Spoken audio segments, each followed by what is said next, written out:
So it's important at this juncture to understand what the technicalities of what the High Court has said.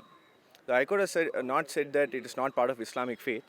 In a very strict sense, they have said that wearing hijab, the practice of wearing hijab, does not constitute essential religious practice that is protected under Article 25 of the Constitution of a country.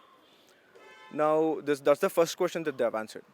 The reasoning for which, after 11 days of very lengthy hearing from both sides, they have come to this considered view.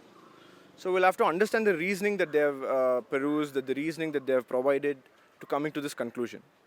That being said, they have also said that wearing hijab is also not protected under Article 19(1)(a) as a freedom of expression, and prescribing uniform would be a reasonable restriction.